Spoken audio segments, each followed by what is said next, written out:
All right. Welcome, critters. I'm Claire Jones, your devoted host of the Sacred Reading CR podcast, where we discuss and examine critical role episodes, plot lines, characters, players through the lens of sacred reading practices. This particular episode is about Campaign 1, Episode 37, Part 1. It's been a while since I wrote the notes for this. And with me today is Petall. Hello. I'm running around like a crazy person per usual, but at least I prepped. So the icebreaker for today is, what is the most interesting thing you've read or seen lately? That's a very good question. I have recently with a friend been watching Neon Genesis Evangelion. I have Um no idea what that is. it's an anime. It's Okay. from the 90s. Okay. There's also a whole bunch of like movies that are also kind of like spin-offs, alternate endings, alternate versions of the story. Okay. Um but yeah, I've been finding that really interesting. What's I've interesting about watched it? the well, it's just like the imagery is really, really cool. The messages in it are really, really cool. Like they've done some really creative things with like the ending, not just in having like multiple versions of the ending, but just in terms of like even how like the first ending was presented. They took like some really cool like artistic directions with it. And yeah, I've been really enjoying that. I love that. I mean, speaking of anime, I recently came across this corner of the internet where apparently on Reddit people pit anime characters against each other, like within their own canons, to see Mm, who would win. And yeah. apparently Sailor Moon trumps everyone. I think I've seen a little bit of that talked about on Tumblr, but I Yeah. didn't know how that all linked back to. I just Yeah. saw like a GIF somebody had made of Sailor Moon killing another anime character. Yeah, I think it's like Goku. Apparently, people get really pissed about the fact that Yeah. Sailor Moon Yeah, it can was beat Goku Goku. who was. And I'm like, well, it is Sailor Moon after all. The most interesting thing that I've read or seen lately, I haven't had a lot of time to read, honestly. I've been struggling to finish a book, but I've been picking up and putting down a book called The Adventures of Amira al-Sarafi, I believe is what the name is. Hmm.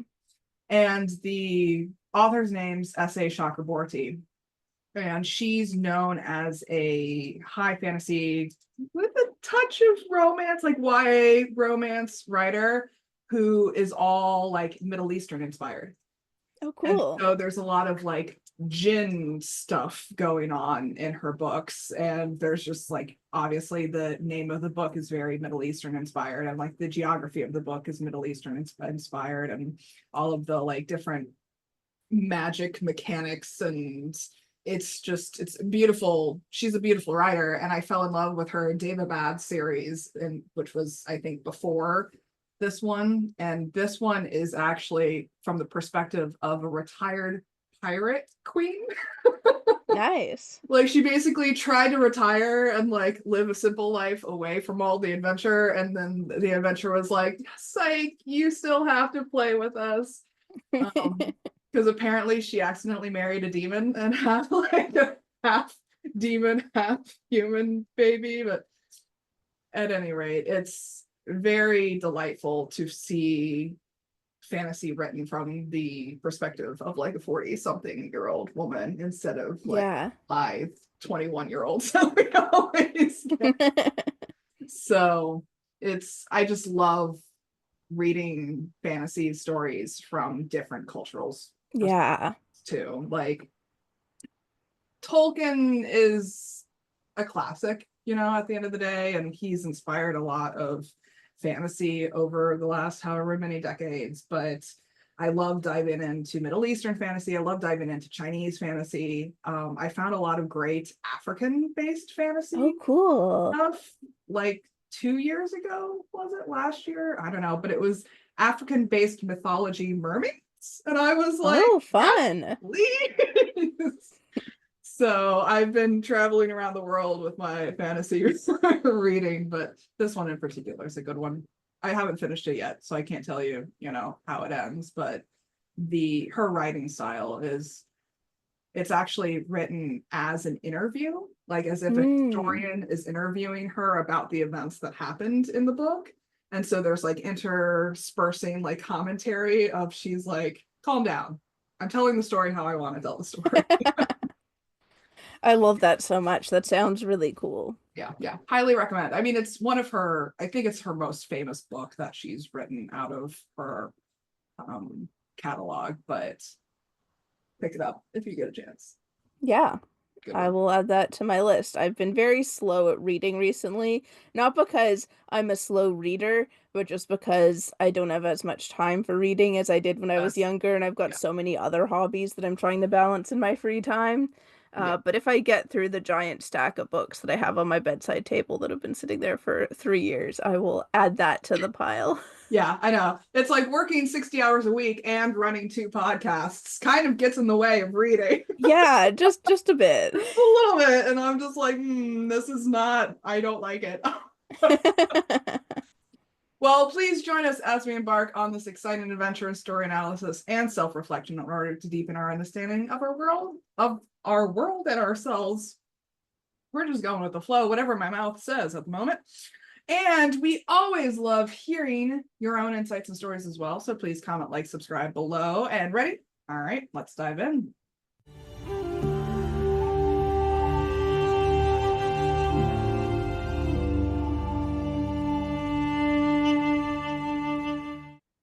So as we begin this episode, Vox Machina, they have been celebrating Winter's Crest Festival with the city of Whitestone, Percy's home that they've freed from the evil Briarwoods.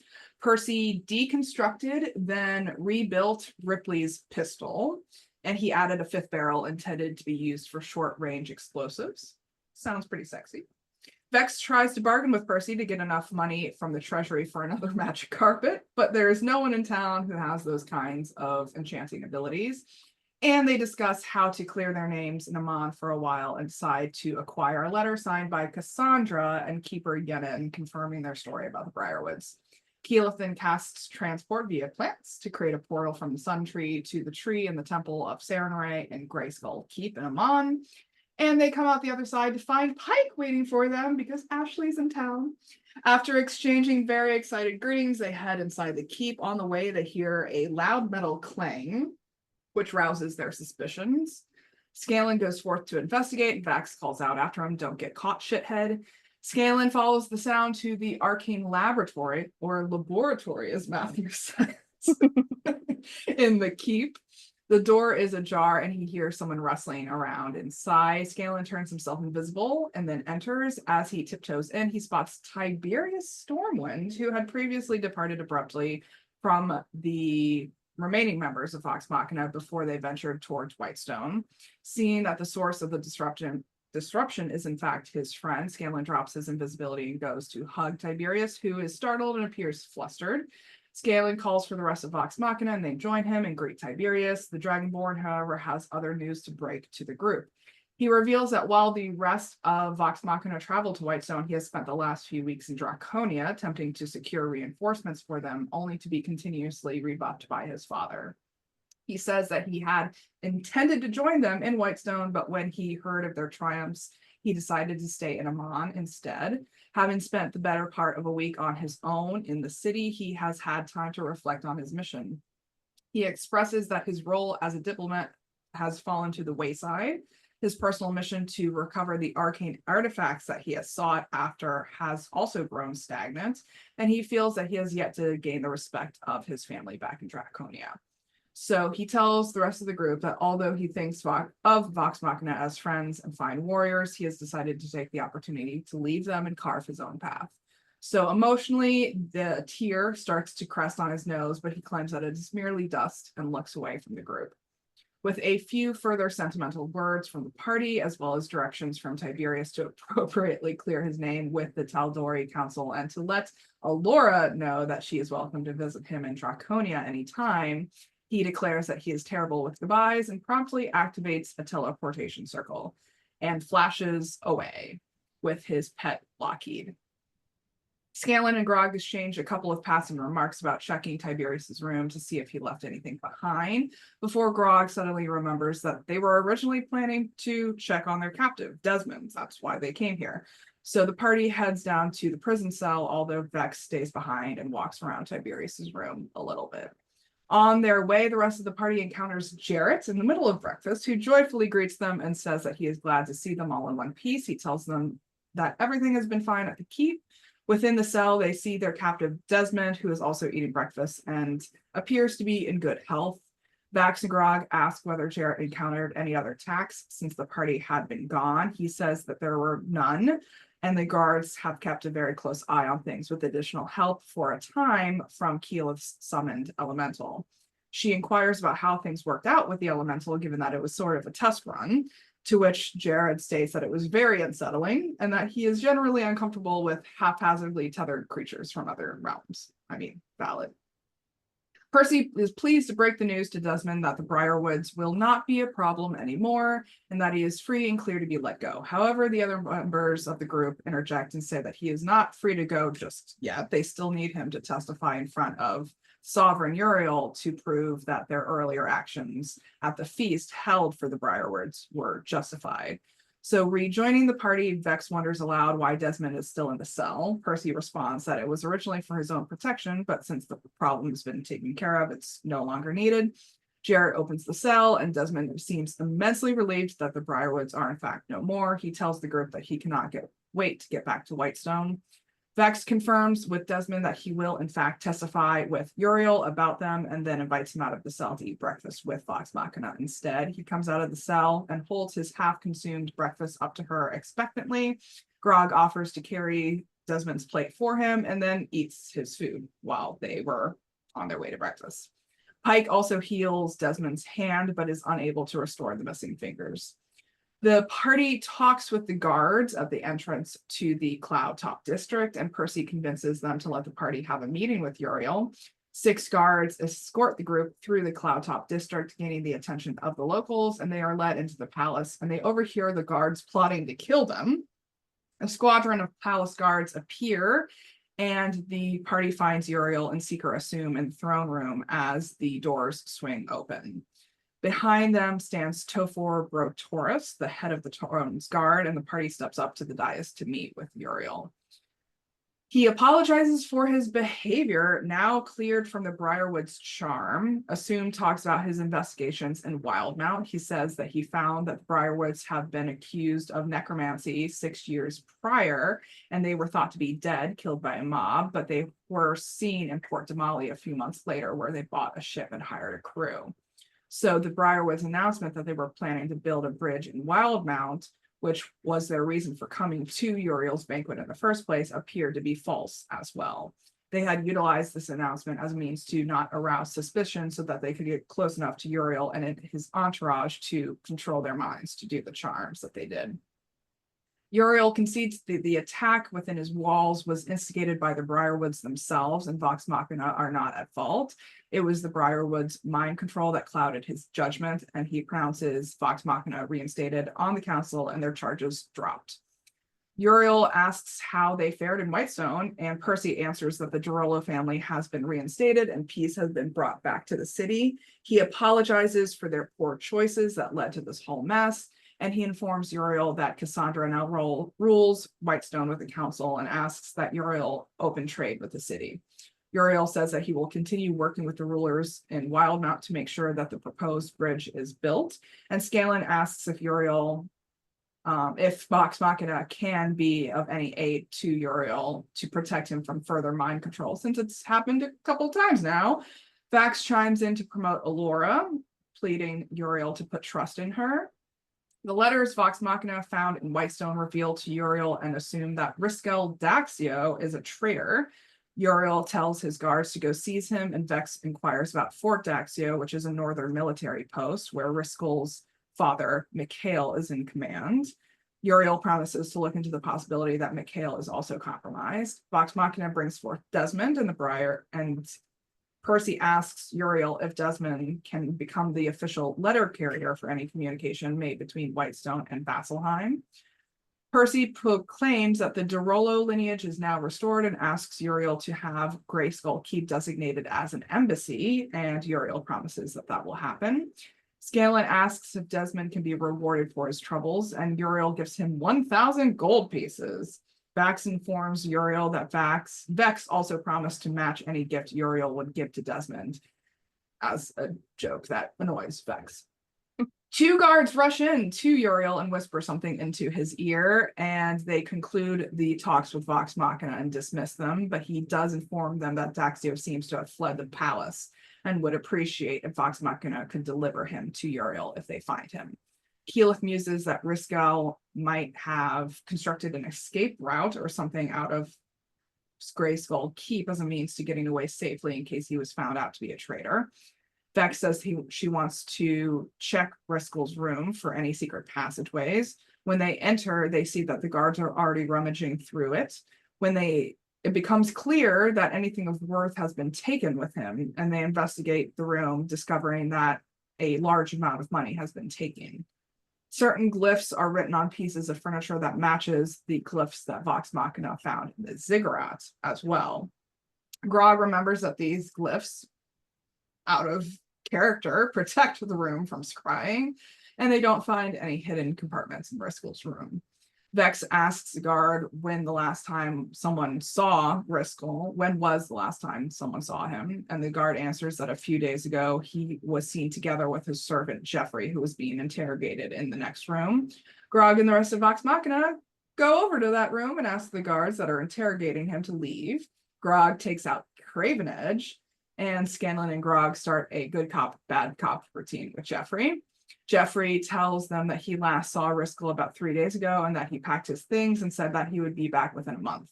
Jeffrey continues to tell them that he escorted Riscal a few times every few months to a tavern in the Graveyard District, the Diamond Nest Tavern. And Grog hears the voice of Craven Edge in his head urging him to kill Jeffrey. When Grog tries to intimidate Jeffrey by holding the blade right under his chin, he mistakenly shoves it under Pike's chin instead, and the group freaks out. So they leave Jeffrey to find Riscal, and Grog hears Craven Edge sighing unhappily in his head. While this is going on, Keyleth is in the palace courtyard where she casts Commune with Nature, and she asks if Riscal is anywhere in Amon. The nature responds positively. She asks where he is now, and she finds a vision of the Graveyard District, also leading to underneath the Diamond Nest Tavern. Lastly, Keyleth asks if she can see any secret tunnels or passageways leading out of the city. There are quite a number of them, and some of them go to the city docks. A single tunnel does come close to the Diamond Nest Tavern as well.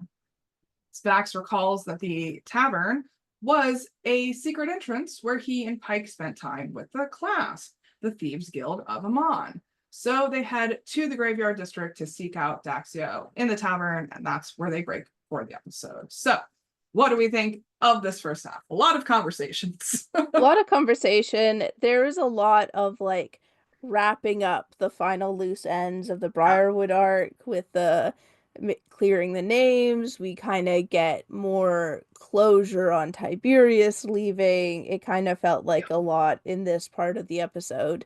Just a lot of like wrapping up any loose ends Yeah, that hadn't definitely yet felt been. like an epilogue.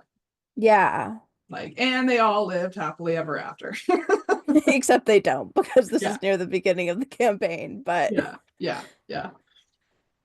I mean, I was reading through the YouTube comments when it came to the Tiberius farewell, and there was a mixture of reactions there, Like, I think it was important that they did it. It felt a lot less abrupt than his disappearance earlier on in the campaign. And I think it gave both the characters, players, and audience a chance to like emotionally complete the cycle. yeah, it really was a lot of closure there. Mm-hmm. And especially because I know that there was a portion of the fandom who did like really like Tiberius. And Yeah. I think it's important that whatever like issues Orion had as a player, that they're that it's recognized like the people who like Tiberius. Because even though they're very like players and their characters are very connected, that's not an entire like one-to-one. I think this whole first half kind of speaks to the gray area of morality and accepting Mm-hmm. laws in general, because we can easily villainize Tiberius and Orion, right? Mm-hmm. Based on his actions and what he said. And I think that there's an important factor in acknowledging people's weaknesses and imperfections. Mm-hmm. And I think that also is applied to Uriel as well, because Yeah. he also made some very poor decisions and has also fallen under mind control multiple times at this point, Yes. and has doomed a lot of people as a result of those poor decision making skills. Um, and yet they're not entirely villainized, those two characters. Mm-hmm. Like, I think this is what makes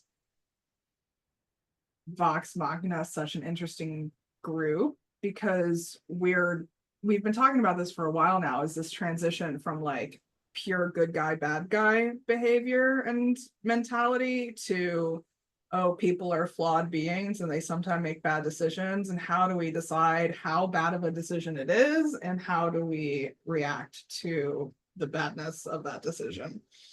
Mm-hmm. Yeah, and it's really interesting, and it's one of the things that I really appreciate about Critical Role, that the morality isn't black and white. Like because I grew up like Christian, there's a lot of like black and white morality that I kind of like grew up with, but the world, there's a lot more gray in there, and I think it's important to recognize that because it can be really easy to get caught in the trap of like black and white thinking of someone's only like purely good or purely evil. You see it on social media all the time. And like, yes, there's a time and place for that if somebody is like really genuinely harmful, but there's also like a whole lot of gray in there. Most people aren't purely good or purely evil. Well, I think that that's how most fantasy stories and D&D campaigns start anyway, is like the good Uh-huh. guys against the bad guys. Is like, we are the good guys fighting for good and we slay the monsters and la di da di da, right? Well, that's where all of the like things come in, like all the stereotypes of like the evil races and stuff like Yeah. that, like goblins and drow and stuff, like Yeah. being purely evil. And yeah. Sorry, I interrupted there a little bit. No, I mean, I'm just thinking about like the whole arc of the campaign that we've seen so far. Like, we started out in, what's the name of that dwarf elf? Craighammer? Craghammer, thank you.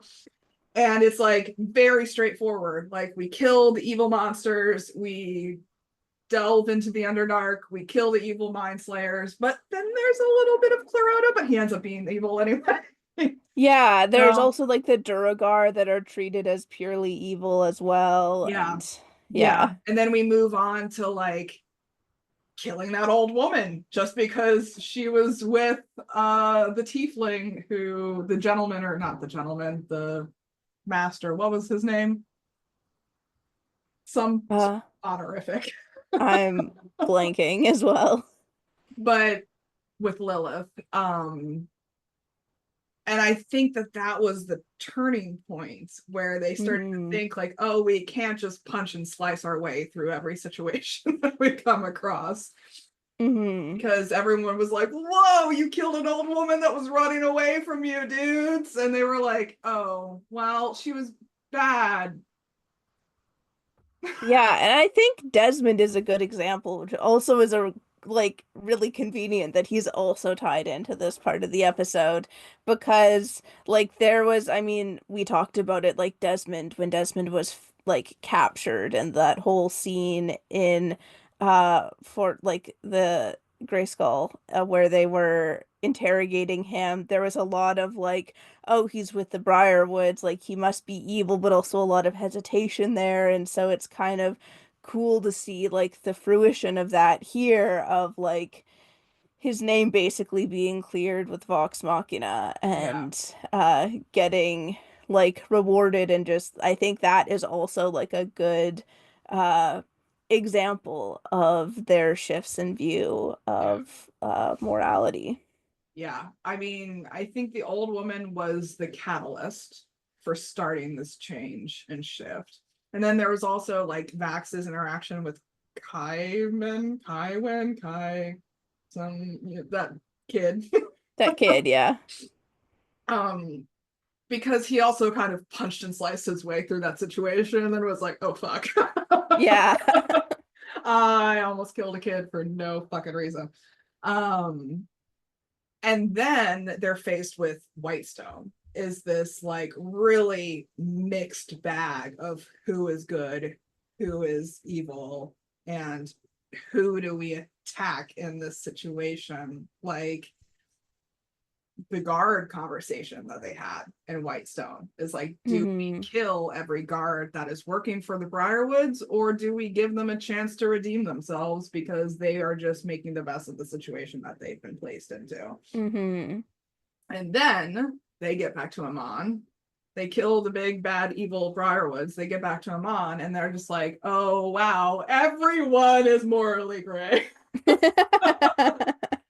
It's Yeah, not yeah. just like, big groups of good, big groups of bad, and like a little bit of morally gray in between. It's like, no, there's a big group of morally gray, and there's just like a little bit of bit good and a little bit of bad on either side of it. Yeah. And I think they're hit with that realization as they're having this conversation with Uriel and dealing with what to do with Desmond, and also trying to figure out what to do with Daxio as well. Yeah. There's a lot of morally gray going on around here. Like, would I forgive Uriel in their situation? Yeah, it's hard to say. It's hard to say because that's like, you condemned me, you destroyed my public reputation, and you can't control your own brain, and you are the ruler of this fucking country. So, like, you might need to get that checked. I like the image that there's like just like a doctor that you can go to like strengthen your brain. I saw the funniest TikTok the other day about like how someone would deal with America's current Congress. Is like, you all line up for a memory test. You all line up for a memory test, and whoever passes can stay in Congress. Because apparently we have too many people with dementia running this country. And I feel like that's what needs to be happening with Suffering Real right now. Is like, can we just do some dementia tests of like mental aptitude? Because this is like, that's exactly what they asked him, is like, how can we prevent you from being mind controlled in the future, please and thank you. And he was like, I thought I was taking the right supplements, but apparently I wasn't. Apparently my supplements got poisoned with lead accidentally, and here we are. Yep, yep. And like, knowing where the campaign goes, we know where that thread of the story goes Hmm. and what Uriel decides to end up doing with all of this information. But I think, there's a point when you grow up, when you realize your parents are just as flawed as you are. Absolutely. And I think this is the moment that Vox Machina is having. It's like, oh, no one knows what they're doing. Great. Yeah, absolutely.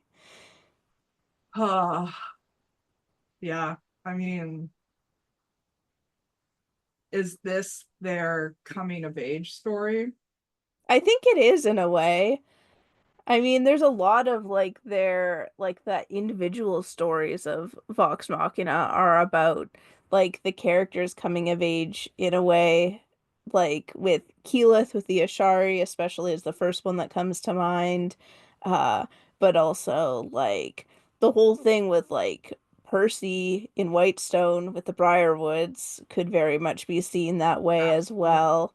And just for all of them, really, like you're right, this campaign is like a coming of age story in a Well, way. I think this first half of the campaign is definitely the coming of age story because Hmm. especially once we get into the whole, I'm gonna say vestige story arc, just to keep it a little vague.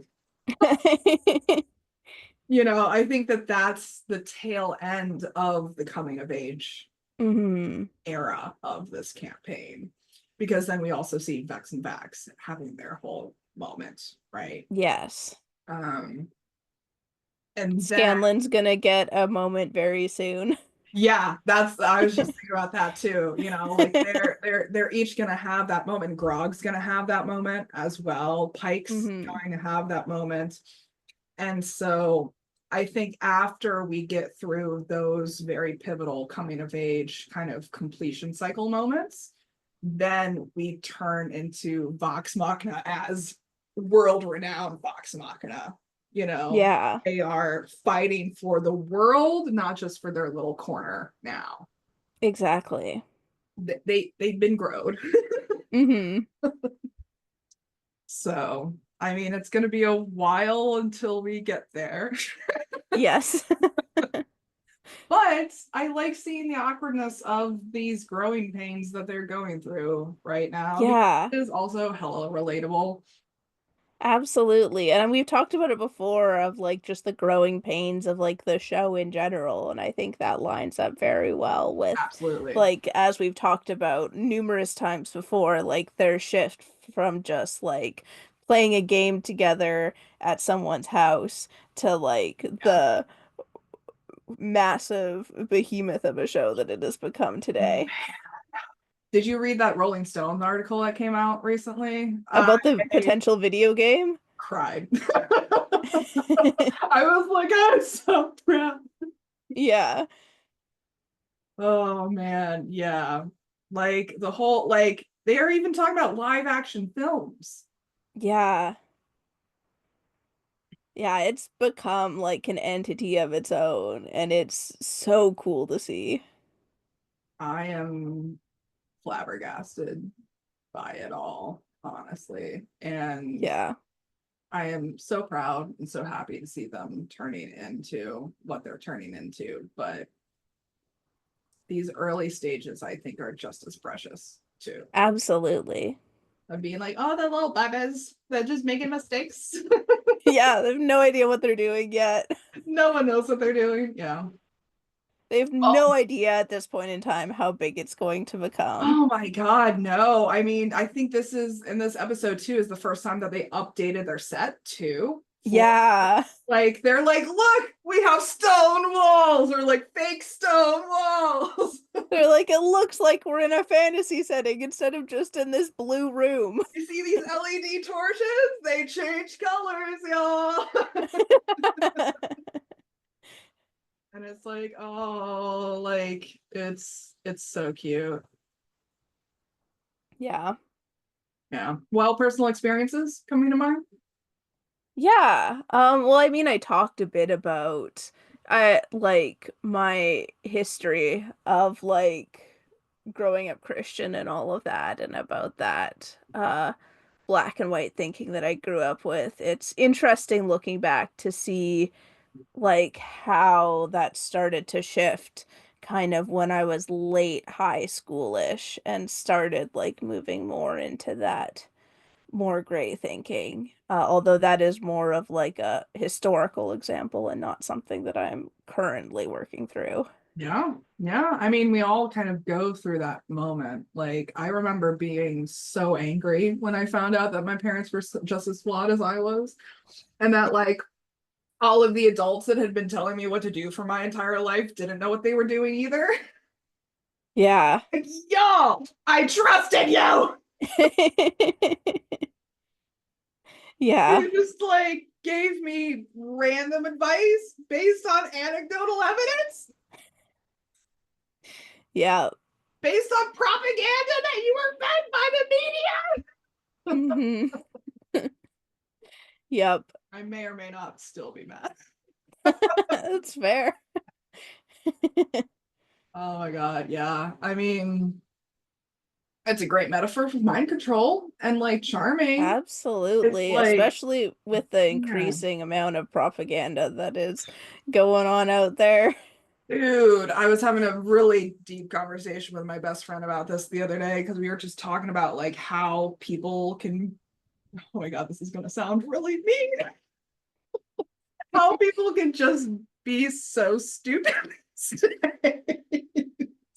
and like believe the things that they're going to believe because there's a whole swath of our population that have been fooled into thinking things that are not entirely accurate right now. That's the nicest way that I can put it. Yeah, And it's like, I think that it's very natural to want to blame the individual and like blame the person who's making those decisions. But at the end of the day, it is so systemic it is very much a systemic that issue. I honestly feel a lot of sympathy for the individual. I want to rage against the machine.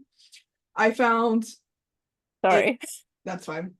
I found a great meme the other day that was like, I want to fight all of my problems with swords, and yet all of my problems are systemic.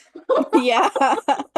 It'd be so much easier if there was just like a dragon to slay or something. But I guess that even comes back to like in Critical Role, like with the complexity morals, it's not just like a fixed enemy. Like, I know. I Like, mean, sometimes it is, but like oftentimes even within that, there's more moral dilemmas to navigate as they're figuring out who to slay and who to deal with other ways. I mean, And Uriel's a perfect like metaphor for all of this. Is like yeah. I can't just get rid of all mind control magic. Hmm. I can't just get rid of charm person. Like that's not something that me as an individual in this D&D world can do. So do I blame Uriel for falling prey to the magic that I can't do anything about? Yeah, I think mind control magic is a perfect metaphor for propaganda. it really is. Yeah. And do we like where the blame is the system? That's kind of what I've boiled it down to at the end of the day. And I do what I can to fight against the system on a day-to-day basis. Yeah. Like I've been seeing a lot of this type of messaging going around of like what the average everyday person can do to fight within the system. And it's like cancel our Amazon Prime subscriptions, move our money to credit unions instead of big banks. Those kinds of small everyday purchasing decisions. Like, I don't know if I'm ever going to shop at Starbucks ever again. Yeah. Like I live in the Pacific Northwest. There are plenty of coffee shops around here. Plenty. Um, there's no need to rely on big corporations that are anti-union and anti-worker and anti-person at the end of the day. Um, but it is also very hard. I've been looking at all of the campaign donation metrics that we've been having access to lately, and the results are kind of sad of like I honestly have nowhere to go for like hardware now Mm, without supporting a company that supported a certain particular individual.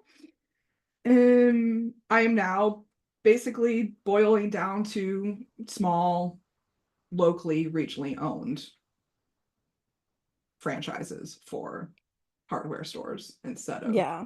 the big guys. Like I thought I could trust Lowe's. Apparently, I cannot trust Lowe's anymore. I knew Home Depot was a no-go, but Lowe's apparently joined the no-go list because they got rid of all of their DEI initiatives. Mm, Ah! yeah. It's rough living in capitalism.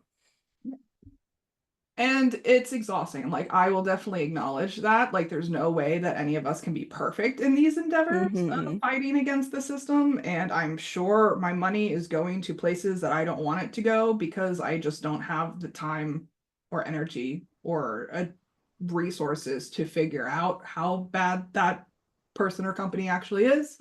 And I think there are some things that are necessities that are impossible to get anywhere but from somewhere where it's awful. Yeah, Like that's just the reality of our world.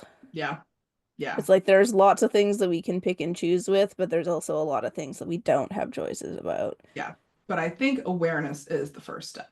Absolutely. And just a modicum of willingness to participate in those anti-systemic behaviors that we can, and with based on the resources that we have, based on the time that we have, based on the energy that we have, because it does take a lot of spoons at the end of the day to fight the man. Yeah, absolutely. Damn the man. Man, I'm getting all riled up. It's a good thing to get riled up about. If only I had the spoons. If only I had the spoons. But I do what I can. So that's a perfect segue into what are we going to do about it? Yeah. Well, I think you covered it very well. It's just kind of looking in to see what we can do in our communities and with our money and all that. I'm not sure I have anything more to add to that. Yeah, I mean, knowledge is power, and that's free too at the end of the day. Hmm. Like, I think we can boil it down to just having conversations about this stuff. Like, even if we can't do anything financially or physically or those two words, I can't think of a third one. We can at least continue to have these conversations about it, because ultimately, at the end of the day, we can still have conversations about it. Like, Yeah. just the fact that we're talking about this is a radical political. Oh, yeah. Absolutely. I saw a post somewhere that was talking about how when the Berlin Wall was up back in Germany, um, as a very small form of protest, someone kept leaving purple painted rocks around town. Oh, I saw that post. Yeah. And it was driving the Gestapo. Is that the name of I have no idea. police force? I think that's the name of the police force in that Germany era. It was driving the police force crazy because they couldn't figure out what the rocks meant, where they were coming from. And I think that's small enough of a wrench in the system has great impact. Absolutely. So I was thinking about the chaotic good the other day too, is like how to actually be the chaotic good in the world. Because Yeah. a lot of like, it's easy to be chaotic neutral, I think, these days, but chaotic good. Yeah. That's a whole other level. Mm-hmm. Hmm. If only I had time to write a manifesto. It's honestly pretty funny because the book that I'm writing right now, I've set it up and there's a lot of like steampunky influence in this high fantasy city that it's based in right now. And capitalism is kind of the bad guy. And I didn't intend it for that to turn into it. But yesterday I did write quite a bit of words on the subject of capitalism and its ills within the book. So maybe that is my man. Maybe. Oh, well, anything else you want to add before we wrap up and I go damn the man some more? I can't think of anything. You pretty well said it all. You know, I've been protesting for a long time. Back in my day, we protested the Iraq War. I was on the news. Nice. I also got detention for it, but you know, it's the price we pay. Mhm. So these are really powerful themes that we're talking about here. And audience, we definitely encourage you to share your own thoughts and feelings and insights and stories with us as well. We'd love to know how Critical Role has impacted you in your own lives. Special thanks to Petall for joining me on this episode. It's been a pleasure. Yeah, thanks for having me. Mhm. That's one thing that I love about Critters is like we can have damn the man anti-capitalist conversations without having to go through the whole like, so what do you think about things? Uh-huh. Next time we'll be discussing campaign 1 episode 37. I believe that's what I said at the beginning of this episode. 37 part 2. And joining me again will be Petall. I'm super excited for that. As always, I'm always looking for more co-hosts and guests. So if you're interested in coming on this series, just let me know, hit me up. And in the meantime, please comment, like, subscribe below, follow us on Tumblr at Sacred Reading CR. I may or may not have updated the Tumblr recently. I do not remember. Well, until next time, may all beings be peaceful, may all beings be free, and be the chaotic good you wish to see in the world. Take care, guys.